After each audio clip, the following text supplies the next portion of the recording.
Assalamu alaikum wa rahmatullahi wa barakatuh. Le piège invisible de la couleur.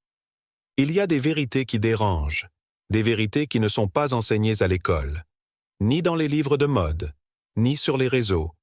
Pourtant, ces vérités te guettent chaque jour, à chaque instant, dans ton armoire. Tu te réveilles, tu choisis tes habits, tu sors dans le monde. Mais sais-tu que ce simple geste, ce simple tissu, peut être un signal pour le monde invisible? Et si la couleur que tu portes aujourd'hui était une invitation, pas une invitation à la joie, pas une invitation à la paix, mais une invocation silencieuse pour ceux que tu ne vois pas. Ce sujet dérange. Il semble anodin, presque risible. Pourtant, dans les cercles occultes, dans les milieux sataniques, dans les loges magiques, la couleur rouge sang n'est pas un accessoire. Elle est une arme. Elle est un code. Elle est un canal. Et ce rouge-là n'est pas le rouge du henné, ni celui d'un cœur sincère. C'est celui que les anciens appelaient le sang du pacte. Une nuance précise, vibrante, presque vivante. Certains sorciers la nomment le manteau de Lilith, d'autres la peau du serpent rouge. Peu importe le nom, tous savent une chose, elle appelle. Ce rouge attire l'attention, bien sûr. Il fascine, il perturbe, il désinhibe. Mais ce que tu ne vois pas, c'est que ce rouge agite aussi dans l'invisible. Comme une lumière dans la nuit pour les entités qui cherchent une porte d'entrée. C'est une vibration, une fréquence. Et si ton âme est affaiblie, si ta foi vacille, cette couleur peut être utilisée contre toi. Tu crois peut-être que c'est juste de la superstition. Mais demande-toi, pourquoi les grandes figures du mal dans les fictions sont toujours vêtues de rouge? Pourquoi les artistes qui se disent illuminés l'utilisent-ils pour leurs spectacles les plus symboliques? Pourquoi les rites d'initiation dans certains cultes interdits exigent-ils cette teinte? Car ce n'est pas une coïncidence, c'est une science. Allah a dit « Le diable vous fait craindre la pauvreté et vous ordonne la turpitude, tandis qu'Allah vous promet un pardon venant de lui et une grâce. » Le diable opère dans les détails. Il ne frappe pas toujours violemment. Il suggère. Il déguise. Il fait passer le poison pour un parfum. Et toi, mon frère, ma sœur, tu ouvres peut-être cette porte sans même t'en rendre compte. Un simple vêtement, un simple foulard, une robe, une chemise. Mais dans l'invisible, c'est une signature, une histoire glaçante. Une sœur raconte que pour une soirée entre collègues, elle a mis une robe rouge vive. Elle voulait briller. Elle voulait impressionner. Mais dès ce soir-là, tout a changé. Des cauchemars violents, des bruits dans la maison, des ombres au coin de l'œil. Elle a déménagé, 3 fois. Elle a changé de lit, changé de téléphone, changé de routine. Mais rien ne changeait. Jusqu'à ce qu'un imam, dans un rêve, lui dise « Ce n'est pas ton foyer qu'ils ont marqué, c'est toi. » Elle s'est réveillée en larmes. Elle a brûlé la robe. Ce soir-là, les cauchemars ont cessé. Les vêtements que tu portes ont une mémoire. Ils absorbent les regards, les intentions, les énergies. Et si tu portes ce rouge-là souvent, inconsciemment, il se peut que tu aies été marqué, Il y a un effet secondaire à cette couleur. Beaucoup le confirment sans oser en parler. Des migraines sans raison, une fatigue émotionnelle, une tension dans les épaules, des blocages soudains dans la vie, des disputes qui n'ont pas de cause. Quand on interroge les personnes concernées, un point commun revient.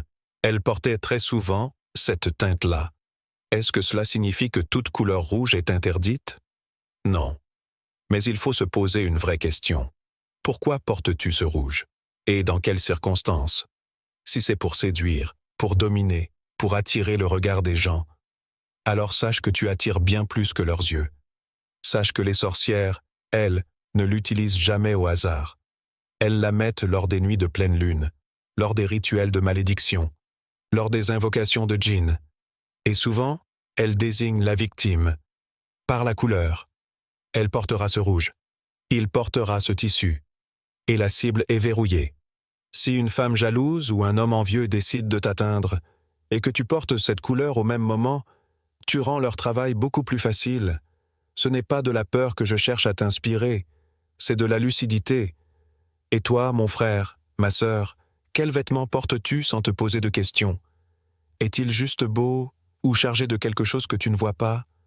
Quand tu passes devant le miroir, est-ce toi que tu vois ou l'image qu'ils veulent de toi? Le vêtement comme pacte spirituel. Ferme les yeux quelques instants, respire lentement et demande-toi sans tricher avec ton âme. Pourquoi portes-tu ce que tu portes? Est-ce parce que tu veux plaire à Allah ou au regard qui te juge?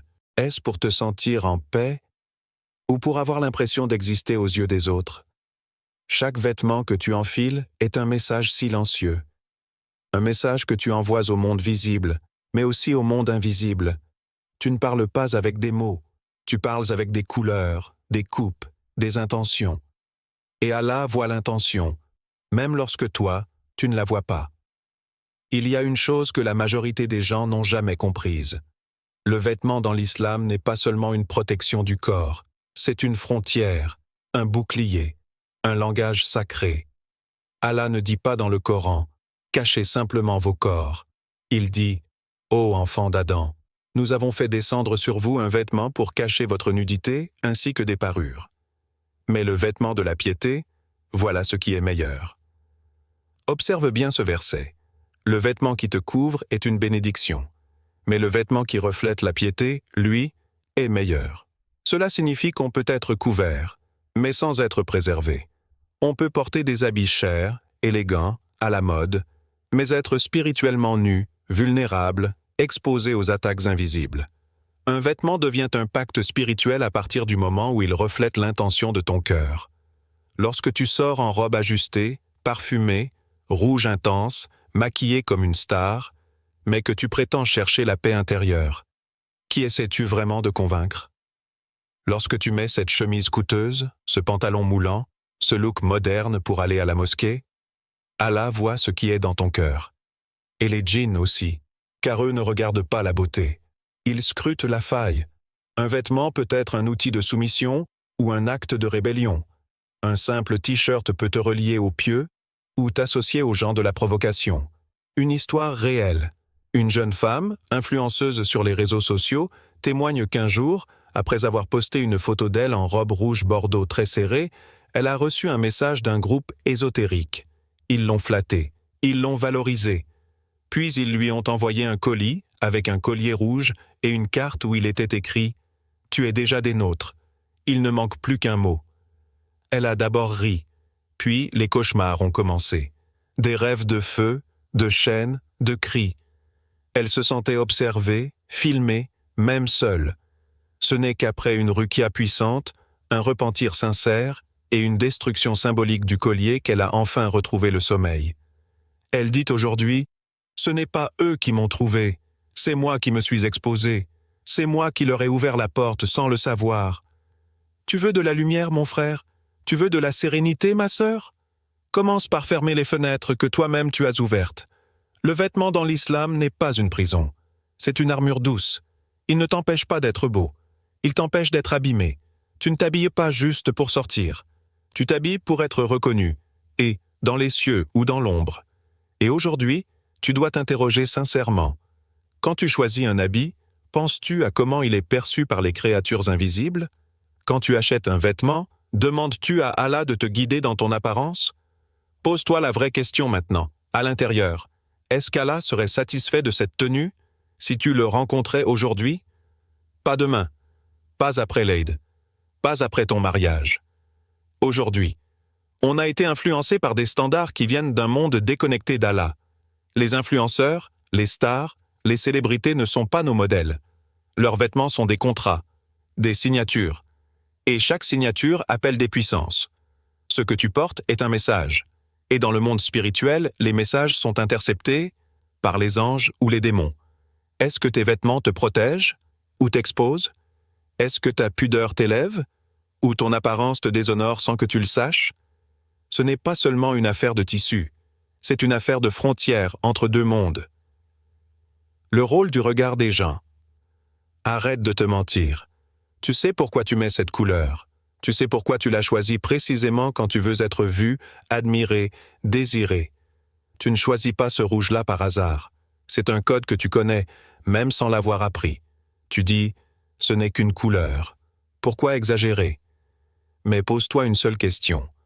Pourquoi est-ce que les artistes qui vendent leur âme la portent systématiquement dans leurs choses occultes? Pourquoi les rituels de sorcellerie moderne, les clips sataniques, les concerts les plus provocateurs utilisent tous cette même teinte hypnotique? Pourquoi cette couleur revient toujours quand le but est de détourner l'âme, d'agresser la foi, de provoquer les passions les plus basses? Ce rouge sang mêlé de noir, intense, vibrant, brutal, n'est pas juste esthétique, c'est un appel aux instincts, un appel au désir, un appel au regard. Et l'œil humain, mon frère, ma sœur, est l'un des outils les plus puissants du shaitan. Allah dit « Nombreux sont ceux qu'il ferait périr par leur regard ».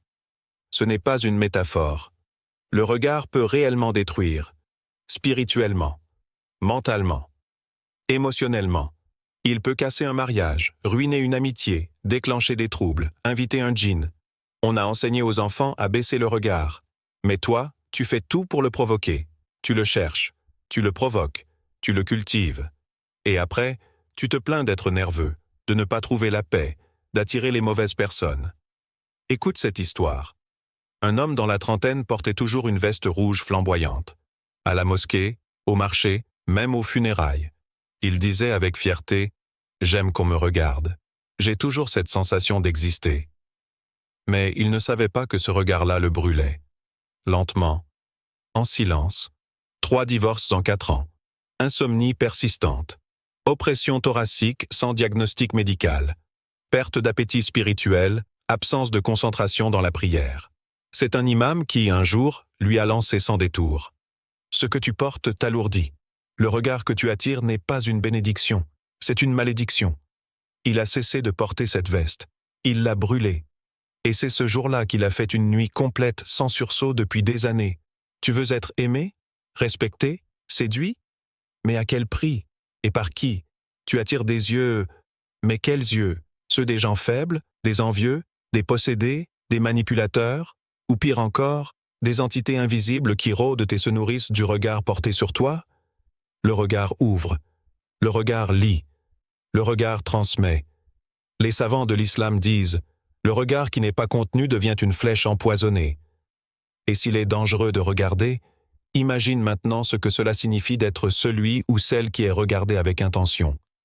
Le shaitan n'a pas besoin de paroles pour entrer. Un regard suffit, une faille visuelle, un moment de vanité, un désir d'être admiré, et il s'engouffre.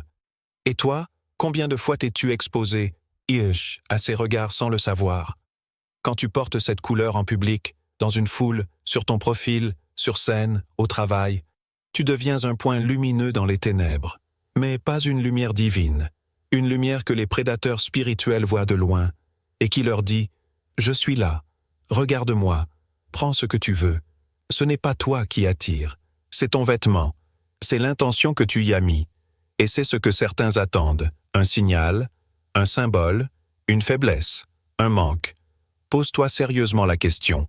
Est-ce que tu portes certains habits pour exprimer ta foi, ou pour combler un vide intérieur par le regard des autres? Est-ce que tu te sens vide quand personne ne te regarde? Est-ce que tu choisis tes couleurs pour apaiser ton âme, ou pour déclencher des réactions? Tu ne peux pas demander à Allah de te protéger du mauvais œil, pendant que tu exposes tout ce que le mauvais œil convoite. Et ne dis pas que ce n'est pas volontaire. Tu sais que ce que tu portes provoque. Tu vois les faits. Et tu recommences. Ce que tu portes en dit plus sur ton cœur que tes mots. Et si tu te plais à être regardé, n'oublie jamais que chaque regard laisse une trace. Quand la couleur devient invocation, tu crois encore que c'est du folklore, que les couleurs ne sont qu'un goût personnel, une préférence culturelle, un détail sans importance. Alors écoute attentivement. Dans les cercles de l'occultisme moderne, rien, je dis bien rien, n'est laissé au hasard. Pas les symboles, pas les sons. Et surtout, pas les couleurs. Certaines couleurs sont utilisées dans des rituels précis, des teintes spécifiques, des nuances codées. Et l'une des plus puissantes, la plus utilisée dans les pratiques de sorcellerie contemporaine et antique, c'est le rouge sang. Dans ces cercles-là, on ne l'appelle pas rouge glamour ou bordeaux chic. On l'appelle la langue du feu. Cette appellation n'est pas poétique, elle est symbolique, car cette couleur parle, elle envoie un message vers le bas, vers ce qui est caché, vers ce qui veut être adoré en dehors d'Allah. Elle évoque 3 choses chez eux: la puissance brute, incontrôlable, la domination sur l'autre par le regard ou le désir, la rébellion contre la lumière divine et l'ordre d'Allah. Tu penses que c'est fou? Regarde les cérémonies de certaines stars, regarde les codes couleurs des clips aux allures sataniques, regarde les vêtements imposés lors de certains festivals ou rassemblements spirituels. Ce rouge-là revient toujours, pas par hasard, par fonction. Quand tu portes cette couleur dans certaines circonstances, soirées, shootings, publications sur les réseaux, environnement festif profane, tu participes sans t'en rendre compte. Tu ne fais pas que t'habiller, tu appelles. Tu ne fais pas que te montrer. Tu signales. Tu ne fais pas que t'exprimer. Tu t'alignes. Et dans l'invisible, ton vêtement agit comme une invocation silencieuse. Allah nous avertit clairement. Et ne suivez pas les pas de Satan, car il est pour vous un ennemi déclaré. Shaitan ne dit pas « Viens, je t'emmène en enfer ». Il dit « Exprime-toi, libère ton énergie, porte ce qui t'élève, selon ton envie. » Et sans t'en rendre compte, tu suis ses pas, lentement, subtilement, jusqu'à franchir des seuils que tu ne voulais jamais traverser. Histoire réelle. Une sœur convertie témoigne. Avant sa rencontre avec l'islam, elle participait à des retraites de guérison énergétique. On leur demandait systématiquement de porter du rouge, pour renforcer leur ancrage, disait-on. Lors de ces retraites, des chants étaient récités, des danses autour d'un feu et des méditations en groupe. Elle dit aujourd'hui, avec des larmes dans la voix, « On pensait guérir, mais on ouvrait des portails, on appelait ce qu'on ne comprenait pas. C'était un piège, on se livrait sans protection. Le rouge que tu portes peut amplifier une énergie que tu ne contrôles pas. Et si cette énergie vient d'un endroit ténébreux, tu en deviens le canal. » Les anciens le savaient. C'est pourquoi, dans les traditions prophétiques, on a mis en garde contre l'excès de parure, contre le fait de vouloir se faire remarquer. Pas parce que c'est haram par défaut, mais parce que c'est dangereux pour l'âme. Et aujourd'hui, on te demande de porter cette couleur pour des shows, des campagnes publicitaires, des challenges en ligne, des cérémonies créatives, des rituels ancestraux. Demande-toi une seule chose. Pourquoi insiste-t-il autant pour que tu portes une couleur spécifique à un moment spécifique? Et si ce n'était pas une fête innocente, mais un pacte inconscient? Tu ne signes pas avec de l'encre. Tu signes avec ton corps, avec ta présence, avec ton vêtement. Quand une foule de personnes vêtues de rouge se rassemble pour chanter, danser, invoquer la libération de l'énergie, il ne s'agit pas d'une coïncidence. Il s'agit d'un rituel collectif. Et si toi, en t'habillant ainsi pour une simple photo ou une sortie banale, tu reproduis ces codes, tu participes sans le savoir. Tu veux te libérer? Commence par ne plus t'habiller comme un esclave spirituel. Le vêtement n'est pas neutre, la couleur n'est pas neutre. Tout est message, tout est vibration. Et dans un monde où le diable cherche la moindre faille, ton apparence devient un champ de bataille. Comment briser le lien, tu te rends compte que tu as été piégé, que certaines choses que tu pensais belles, puissantes ou même spirituelles, étaient en réalité des chaînes invisibles autour de ton âme? Tu ressens peut-être un mélange de colère, de peur, de confusion. Mais avant tout, respire. Reste calme. Parce que cette prise de conscience, aussi brutale soit-elle, est un cadeau. Ce n'est pas une fin, c'est un début, le début d'un retour vers la lumière. Tu n'es pas maudit, tu n'es pas condamné, tu es simplement appelé à purifier ton apparence pour retrouver la paix intérieure. Il est essentiel que tu comprennes ceci. L'islam n'est pas une religion du rejet, c'est une voie de guérison, une voie de libération, et Allah, dans sa sagesse et sa miséricorde, t'a peut-être permis de voir cette vérité maintenant pour te sortir de cette influence. Allah dit « Allah est le protecteur de ceux qui croient, il les fait sortir des ténèbres vers la lumière. » Alors si tu ressens aujourd'hui ce besoin de te détacher de ce qui t'a lié, voici comment briser le lien. Repens-toi sincèrement, pas par culpabilité, pas par peur des gens, mais par amour pour ton Seigneur. Repens-toi pour chaque vêtement porté avec une intention erronée, pour chaque exposition qui a pu attirer des regards impurs, pour chaque fois où tu as négligé ta pudeur, même inconsciemment. Et n'oublie pas que le repentir sincère est une porte qui n'a jamais été fermée. Dis à Allah, dans le silence de ton cœur, « Ya Rab, j'ai agi sans savoir. Aujourd'hui je comprends. Je reviens à toi. Guide-moi, protège-moi, purifie-moi. Élimine ce qui t'a exposé. » Oui, élimine. Physiquement, il ne s'agit pas d'un geste extrême. Il s'agit d'un acte de protection. Si tu sais qu'un vêtement en particulier est chargé, lié à des souvenirs sombres, à des événements où tu t'es senti vulnérable, ne le garde pas. Brûle-le ou jette-le loin de chez toi. Et surtout, ne le donne pas. Ne transmets pas un poison sous prétexte de faire don. Ce que tu détruis ici-bas, c'est parfois ce qui te libère dans l'invisible. Et chaque fois que tu te débarrasses d'un habit problématique, fais-le avec l'intention claire. Je coupe tout lien. Je ferme toute porte. Je reviens à toi, ô Allah. Protège ton corps, par la foi. Les invocations quotidiennes sont tes murs de protection. Elles ne sont pas symboliques. Elles agissent. Elles purifient. Elles repoussent ce que tu ne peux pas voir. Commence par lire régulièrement. Ayat al-Kursi après chaque prière. Les 3 dernières sourates, Al-Ikhlas, Al-Falaq, An-Nas, matin et soir. Les adkars du matin et du soir avec concentration. N'oublie pas, un vêtement ne protège pas si ton âme reste ouverte à l'attaque. Il ne suffit pas de s'habiller correctement. Il faut vivre dans la conscience d'Allah, même dans tes choix les plus simples. Choisis des vêtements qui élèvent ton âme, ne choisis plus tes habits pour être tendance, être remarqué, faire sensation. Choisis-les désormais pour être tranquille, être léger, être en paix. Cherche la lumière dans le tissu, pas le feu du désir. Cherche la pudeur qui calme l'âme, pas la provocation qui excite les regards. Des vêtements qui respirent la paix, la simplicité, la pudeur, même sobres, sont souvent ceux que les anges préfèrent, car ce ne sont pas les marques qui te distinguent. Ce sont les intentions que tu portes avec ce tissu. Un vêtement peut te rapprocher d'Allah, ou t'en éloigner, tu décides. Chaque matin, chaque sortie, te sens-tu prête à abandonner ce qui te donne peut-être du charme aux yeux du monde? Mais qui t'enlève la baraka dans ta vie? Et si cette tenue, ce look, cette couleur que tu chéris tant, était justement ce qui bloque ton mariage, retarde ta guérison, empêche ton succès, garde ton cœur lourd? Il y a un prix à payer pour la vraie liberté. Mais une chose est sûre, ce prix est bien plus doux que la captivité silencieuse que tu vis depuis trop longtemps.